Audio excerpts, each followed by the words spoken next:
Ah, c'est vrai, il y a Metal Gear puis Metal Gear 2 esti là-dessus. Faudrait que je le fasse, hein, à un moment donné. Hein.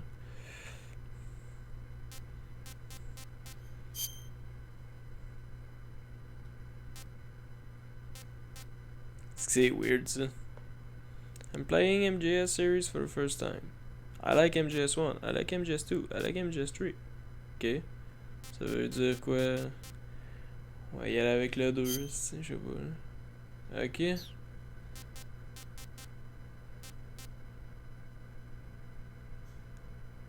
C'est bizarre ça. Je sais pas à quoi ça sert de répondre à ça. Je me rappelle pas en tout.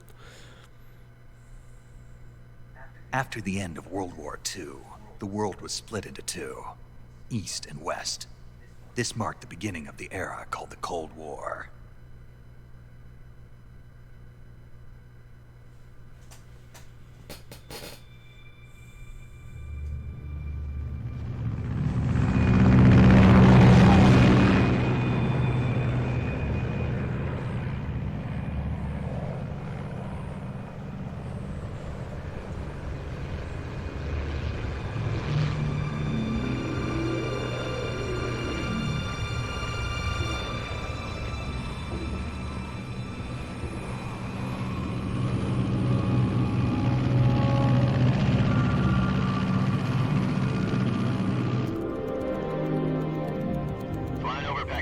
Altitude 30,000 feet. Approaching Soviet airspace.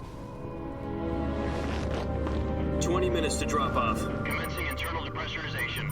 Equipment check. On main parachute. All right. You ready to go? Drop zone still showing a high pressure mass. Cav okay. Good. We've got high visibility.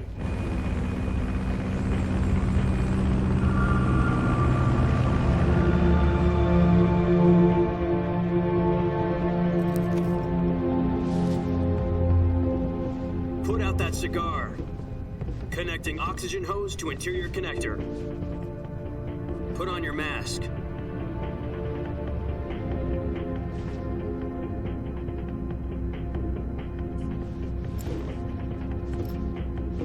Does this panty waste know what he's doing? Approaching release point. 10 minutes to drop off. Hey, are you deaf? He said put out the cigar and put on your mask.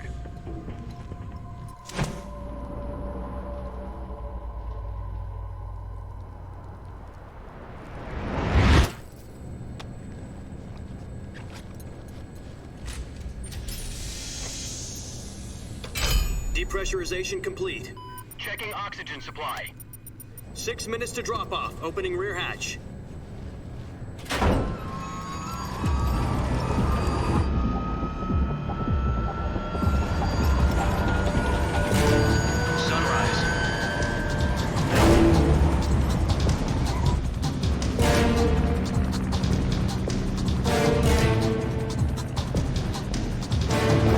Temperature minus 46 degrees Celsius. 2 minutes to drop off. Stand up. You'll be falling at 130 miles per hour. Try not to get frostbite from the wind chill. 1 minute to drop off. Move to the rear. Activate bailout model. This is one for the history books. The world's first halo jump. 10 seconds to drop off. Stand by. Status okay, all green. Prepare for drop-off. Countdown. 5, 4, 3, 2, 1. Spread your wings And fly. God be with you.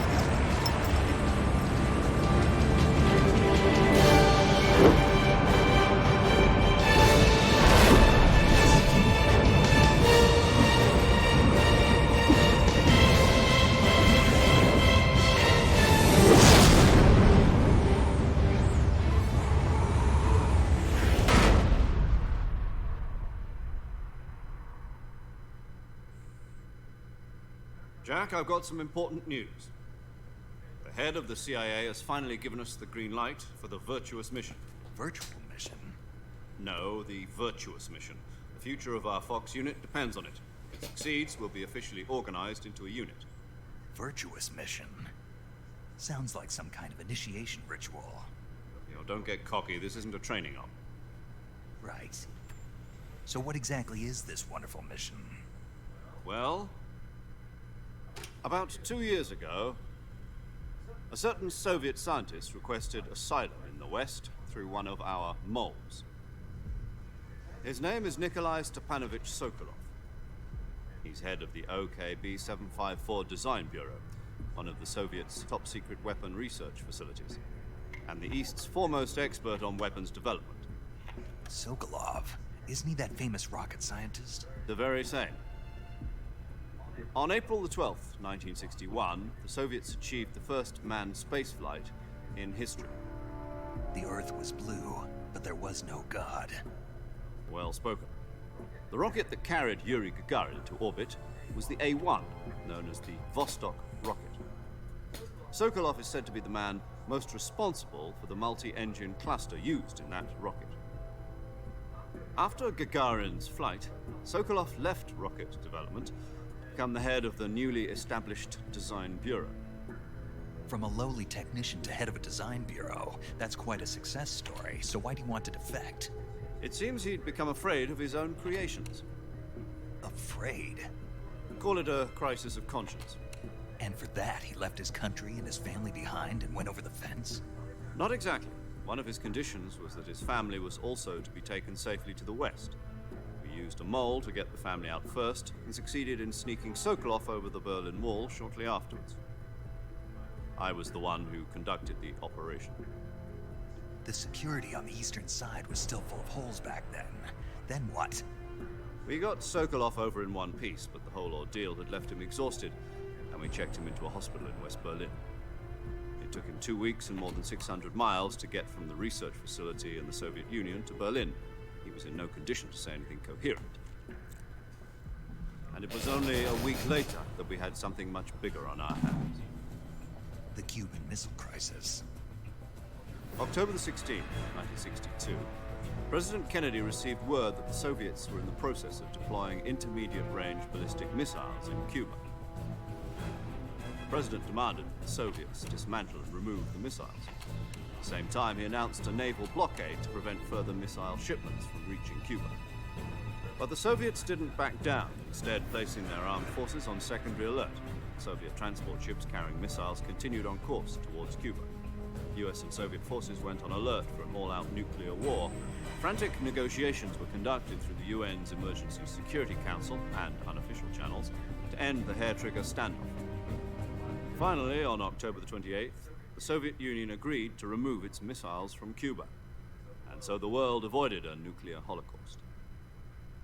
But in order to get the Soviets to pull their missiles out, we had to make a deal. You mean the one where the US agreed to remove its IRBMs from Turkey? No. The Jupiter IRBMs deployed in Turkey were obsolete, and we were going to get rid of them anyway. They had no strategic value whatsoever to either the US or the Russians. The Turkey deal was a ruse, a cover story that was fed to the other intelligence agencies around the world. So what did the Russians really want? Sokolov. They wanted us to return Sokolov. You mean the Soviets pulled out of Cuba just to get their hands on Sokolov? That's right. What the hell was he working on? At the time, we had no idea. We were running out of time.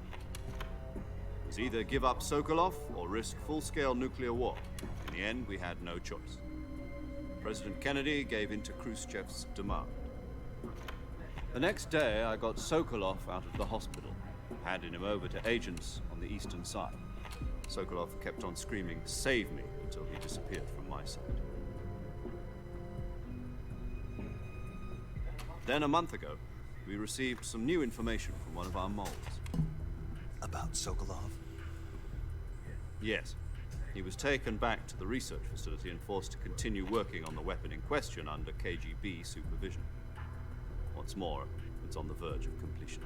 So what kind of weapon is it? Something to do with space rockets? No, missiles. Same technology.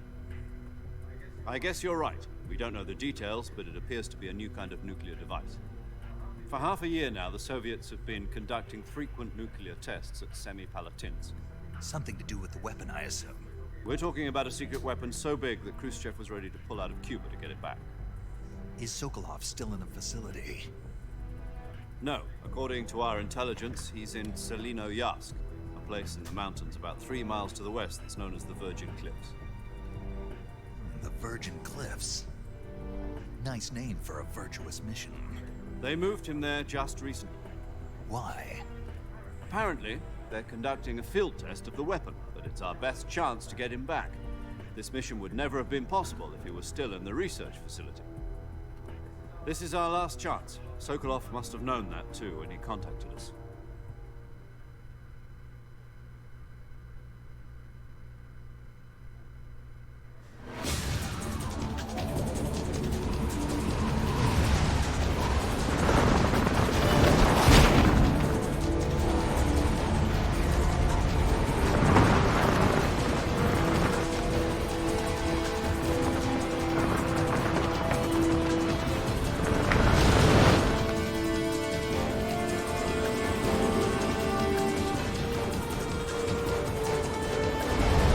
Listen up, Jack. Your mission is to infiltrate Selino Yask in the Soviet mountains, ensure the safety of Sokolov, and bring him back to the West.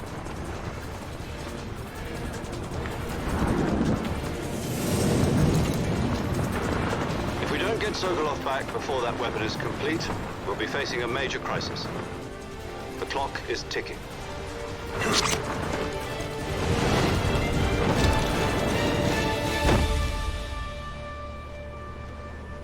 Once we've confirmed the rescue of Sokolov, stand by at the recovery point. A recovery balloon will be dropped at that point. Helium will be pumped into the balloon to inflate it. The process takes about 20 minutes. Once it's complete, the gunship's arm will latch onto the balloon and pull it up. The Fulton surface-to-air recovery system. I'm familiar with the theory. Take it easy. It's been combat-proof. Do you think Sokolov is up to it? The shock will be less than during a parachute jump, and the arm can handle up to 500 pounds. So you're planning on going over the border in a single combat talent? She's equipped with 2 6-barrel 20mm Vulcan cannons, as well as 2 40mm machine guns. Sounds like she could hold her own against a battalion of tanks. Even with the fuel in the reserve tank, we're facing a 4-hour time limit. If all goes well, it shouldn't take more than a few hours. Home in time for dinner. But if anything goes wrong, You'll be eating dinner, breakfast, and all the rest of your meals in the jungle.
Do you copy?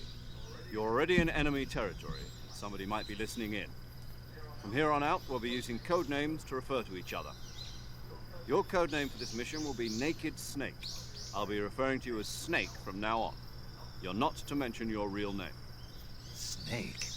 Well, you don't like snakes? What do you mean? You've eaten one before, haven't you? in survival training. I'm glad to hear that. I don't know if I'd ever order one in a restaurant, but... Be careful, you might not have a choice. What about you, Major?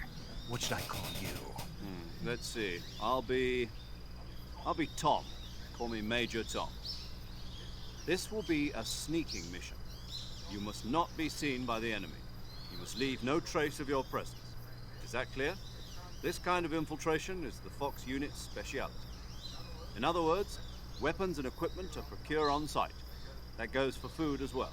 You're completely naked, just as your name implies. Great. Now I see why you asked me if I like snakes. I suppose calling me Snake was your idea of a joke, too. No.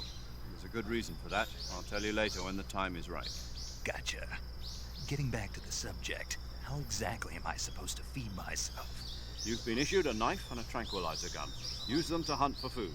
You'll also find some medical supplies in your backpack. Yeah, about the backpack. I lost it in a tree on the way down. I see. Well, you'd better go back and get it then.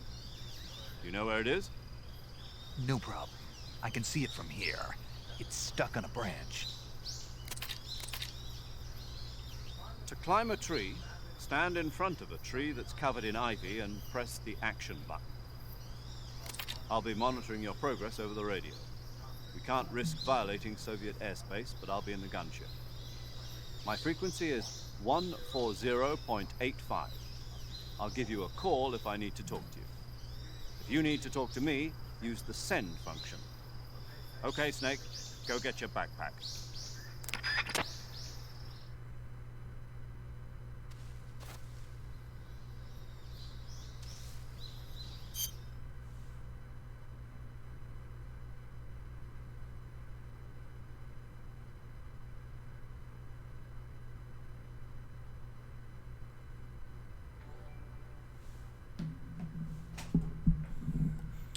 Thank you pour le like. Alright, c'est là que ça commence. Metal Gear Solid 3.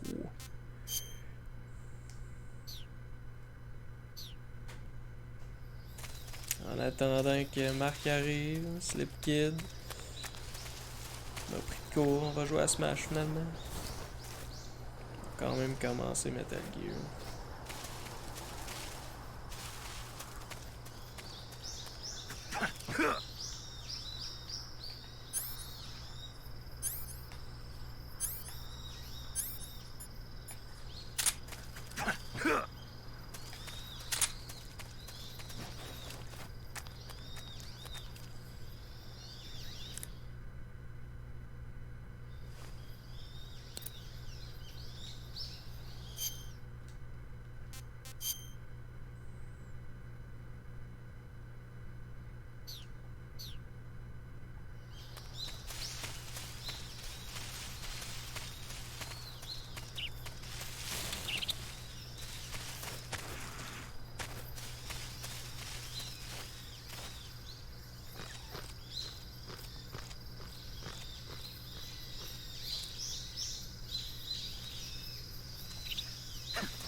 I see you've retrieved your backpack, Snake.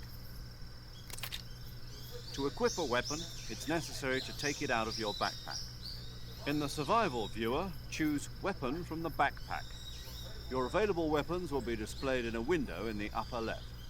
From that list, choose the weapon you want to equip and press the Enter button. For other equipped items, just do the same thing from Item. Got it. Use the survival viewer backpack. Yep, that's right. Survival is fundamental to this mission.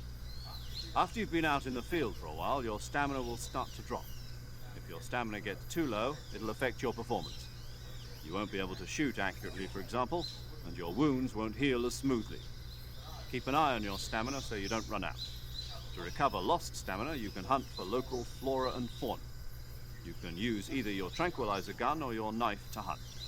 My only weapon is a Mark 22 Hush Puppy tranquilizer gun? That's right. It's been fitted with its own suppressor. However, the suppressor will deteriorate every time you fire. Once its durability reaches zero, the noise suppression effect will be gone. so don't get too trigger-happy with it. The suppressor's durability is shown in the icon. Any weapons and equipment beyond what you're carrying now, you'll have to find as you go. I have to find my own weapons and equipment? Whose crazy idea was this anyway? Solo covert actions are standard Fox operating procedure. You can't leave any traces of your presence. No weapons, equipment, footprints, sweat, or bodily waste. The same goes for bullets and cartridges, too. Your presence in enemy territory is already a violation of international conventions of warfare. There aren't supposed to be any American soldiers in Russia. It could spark an international incident. You can't let anyone see you. You can't let the enemy know you're there. This is a stealth mission. You're a ghost, Snake, in every sense of the word. And there'll be no rescue if you're captured. The military and US government will deny any involvement in the affair. Then I'll just have to take care of myself, huh? I'm afraid so. You've been given a fake death pill for that purpose. SIS guidelines stipulate that soldiers on covert ops like this one be issued a potassium cyanide capsule. Tape it to your body so you can take it when you need to. How generous of you. Use it if you're taken prisoner by the enemy. Send you into a state of false death for a short time. Fooling them into thinking that I'm really dead. So, how do I come back to life? Just take the revival pill. You mean that thing they put in my tooth before the mission? That's the one. But be careful. If you remain in a state of false death for too long, nothing will be able to bring you back. Remember that. I'll keep it in mind. You said this was a solo mission, right? Right. I guess that means I can't count on any reinforcements. Correct. The mission rests entirely in your hands. A real one-man army. Relax. There's a support team ready to back you up over the radio. Who? I'll introduce them to you. This time, survival is of utmost importance. The first member of the support team will be in charge of monitoring your physical condition, acting as a medic, so to speak, as well as recording your mission data. She's a member of Fox as well, and she's here on the gunship with me. She? Hello, Snake. I'm paramedic. Nice to meet you. Paramedic. As in a medic who comes in by parachute. Aren't you going to tell me your real name? Are you going to tell me yours, Mr. Snake? My name, huh? It's John Doe. And they call you Jack for short. You're a regular Captain Nemo. A name means nothing on the battlefield. After a week, no one has a name. What's your name? Jane Doe. Very funny. I wasn't joking, but I'll tell you my name only if you manage to make it back alive. My frequency is 145.73. She's also in charge of recording your mission data. Whenever you want to save, send a message over the reserved save frequency, 140.96. So saving lets me record my mission data. That's right. It also records the state of your health. Good to know. There's one more person I want to introduce you to, Snake. Huh? Speaking of snakes, you remember the boss, don't you? A legendary soldier and your mentor. Actually, it was the boss that got the DCI's authorization in the first place. She's going to be serving as Fox's mission advisor. The boss is? She also helped me plan this mission. She and I were at SAS together. Jack, is that you? How many years has it been? Boss? That's right. It's me. Talk to me. Let me hear your voice. It's been 5 years, 72 days, and 18 hours. You've lost weight. You can tell just by the sound of my voice. Of course I can. I know all about you.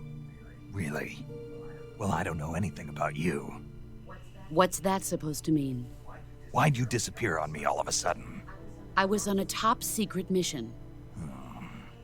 You didn't need me anymore. But there were still so many things I wanted you to teach me.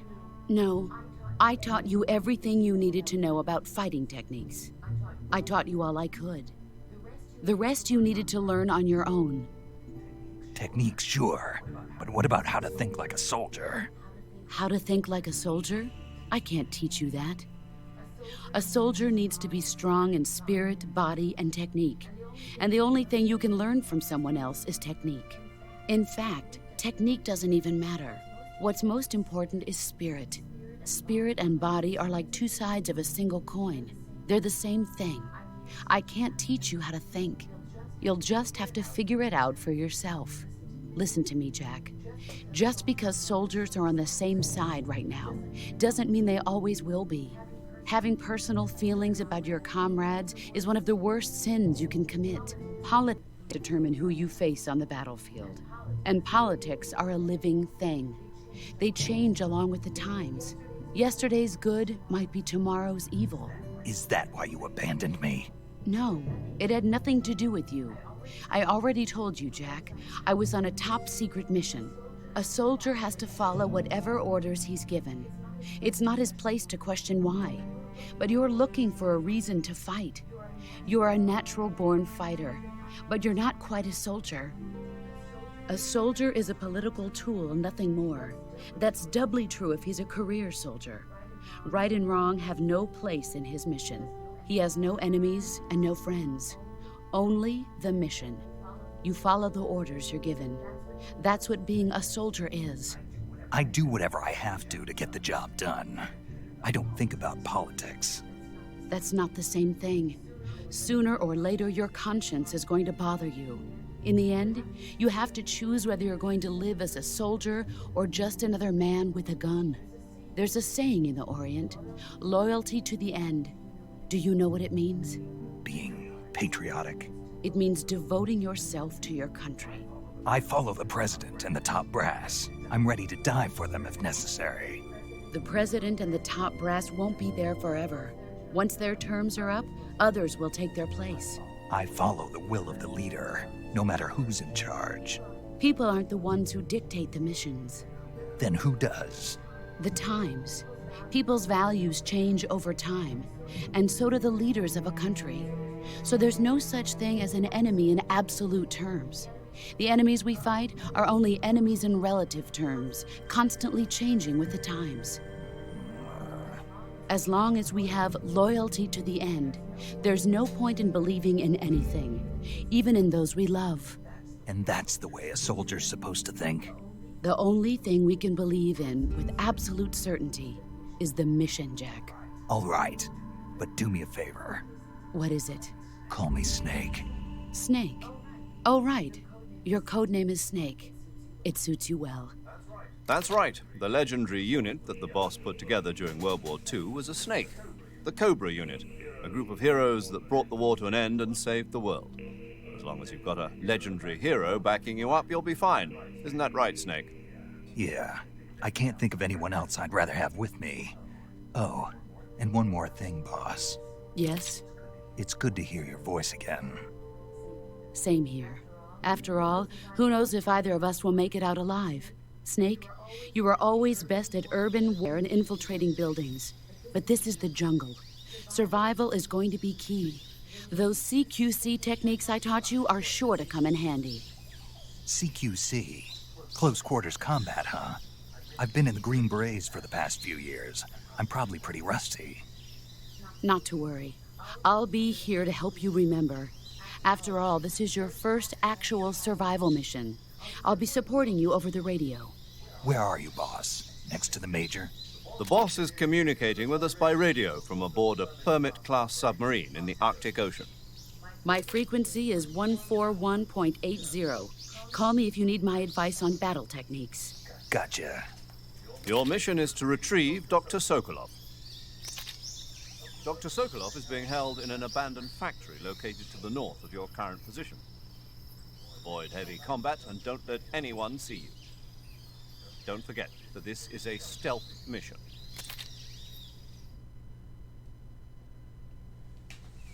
Snake, try to remember some of the basics of CQC.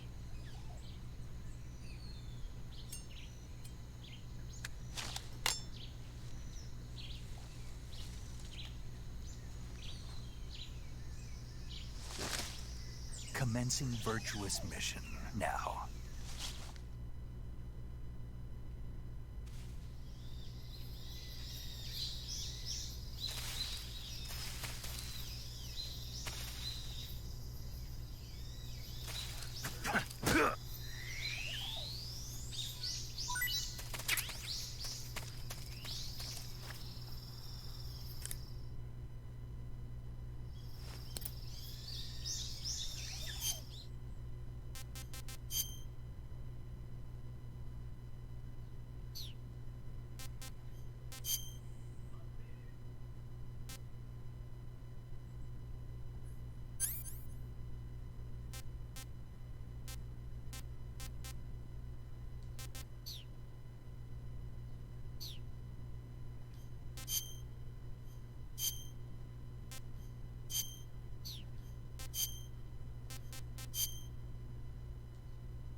Drimujij Swampland.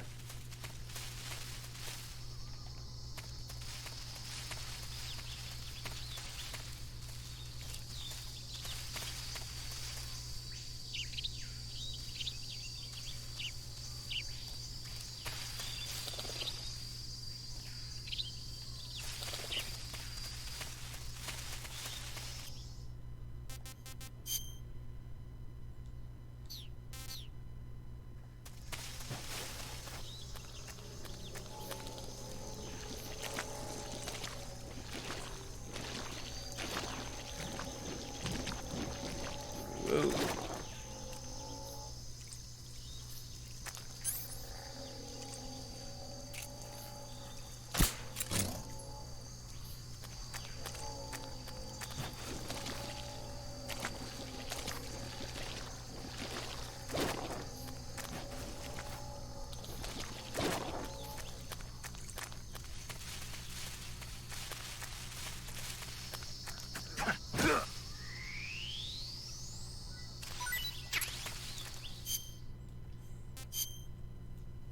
Calorie mate.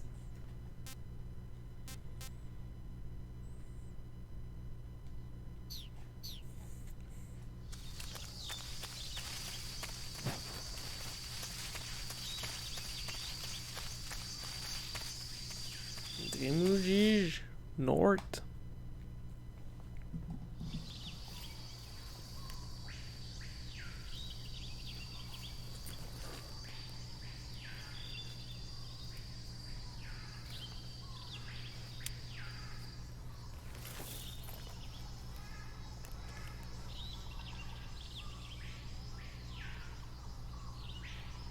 Major, I've spotted 2 enemy soldiers. They're probably KGB troops sent to guard Sokolov. AK-47s and grenades.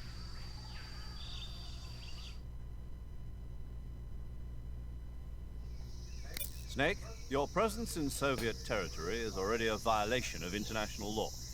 You can't let the Kremlin find out that the CIA and the American government are involved. Contact with the enemy is strictly prohibited. Don't engage them in battle either. This is a stealth mission. Got that? The Major is right. The point of this mission is to sneak through the jungle without being seen. The success of the mission depends on how well you use your camouflage. Change your camouflage by selecting Camouflage from the Survival Viewer. The Uniform option lets you pick your uniform, while the Face option lets you change your face paint. Choosing camouflage that blends in with your surroundings will help you...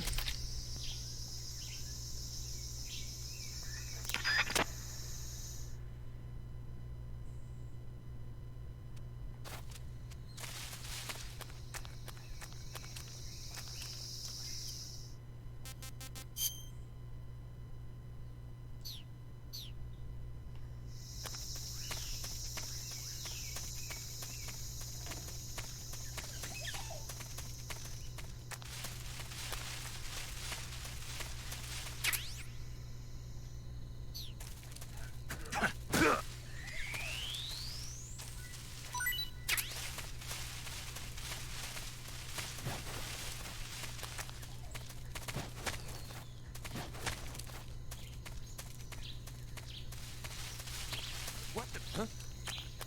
Who's that?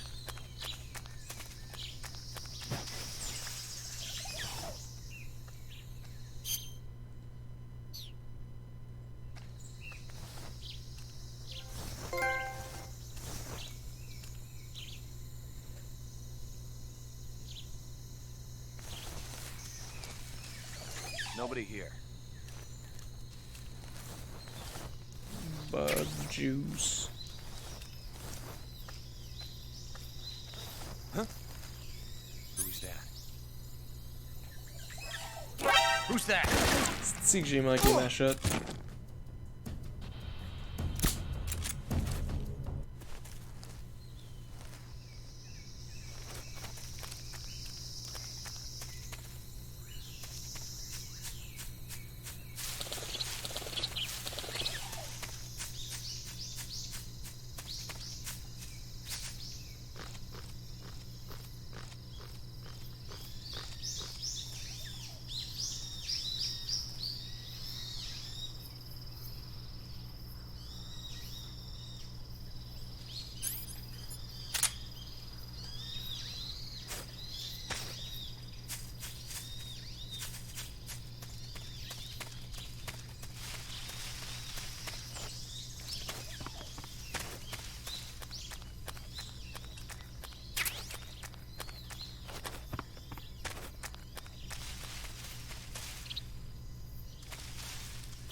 that?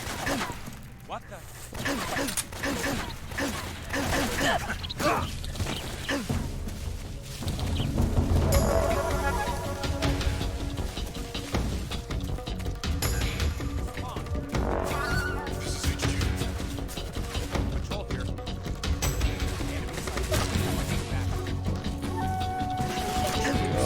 Police. No.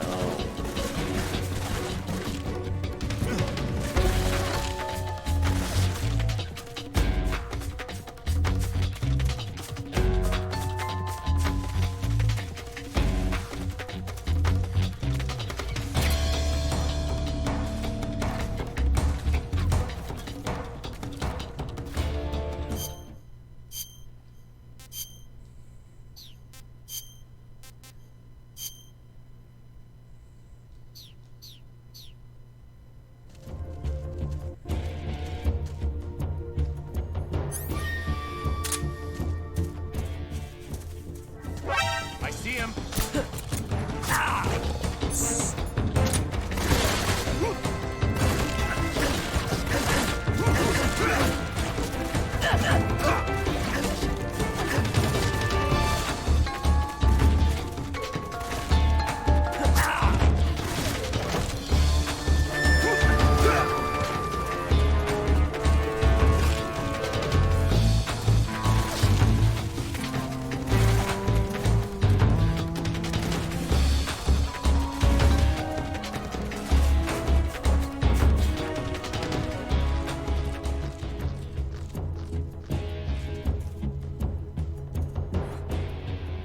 Over there? I see him. Police.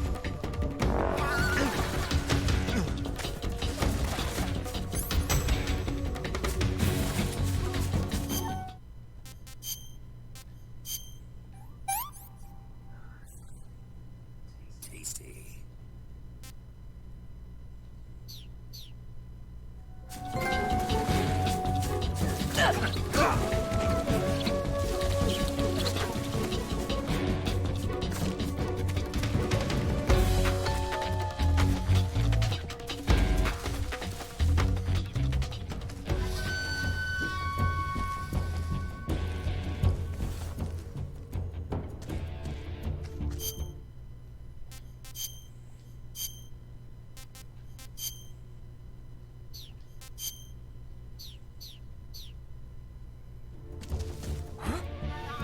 Over there? I see him.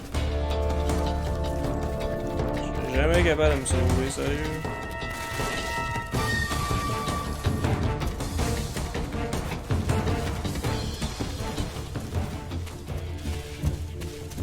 Le best, c'est de crisser son camp. Je serais jamais capable de me sauver. C'est rough quand tu te fais voir. Hein.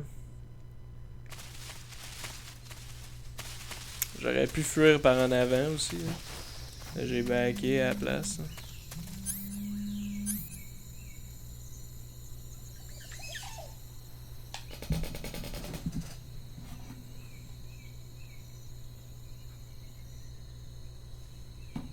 Bon.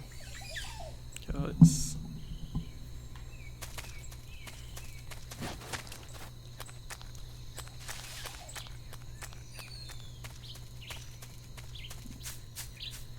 C'est ça ici. Là.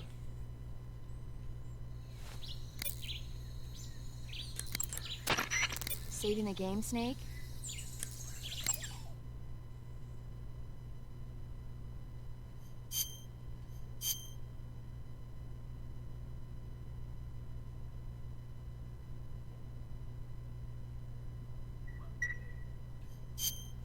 Hey, Snake, you ever heard of Godzilla, King of Monsters? No, what is it? It's a movie. You haven't seen it? Nope. It's about this monster called Godzilla, who grows to an enormous size in a nuclear test and goes on a rampage in Tokyo. Nuclear test, huh? Then the Marshall Islands must be crawling with giant monsters right about now. It's just make-believe. Maybe that's why my pants have been so tight lately. Snake, it's a movie, not a report out of Los Alamos. I know. So then what happened? Godzilla is immune to all weapons, and humanity has no way to stop the monster. Dr. Shirazawa develops a new type of weapon, but meanwhile, Godzilla's getting closer and closer to Tokyo, obliterating everything in its path. It was originally a Japanese movie, but they made an American version too. I recommend seeing the original Japanese one if you ever get the chance. It's mostly mindless fun, but it's also got a serious anti-nuke message as well. Where can I see the original? You'll just have to go to Japan. Really? That's too bad. Well, if you wait 40 years, you might be able to see it in America too. Why's that? 2004 will be Godzilla's 50th birthday. You think they're still going to be making Godzilla movies then? Of course! Everybody loves Godzilla. You sure know a lot about movies. I don't suppose you're the movie-watching type, are you? Not really. Okay, then I'll tell you everything I know. When the going gets tough, movies can save your life. It's always good to be able to look at things from a different perspective when you get in a jam. That's the magic of movies. No kidding. Well, I guess it might at least make a nice distraction. That's the spirit, Snake. Have a little fun.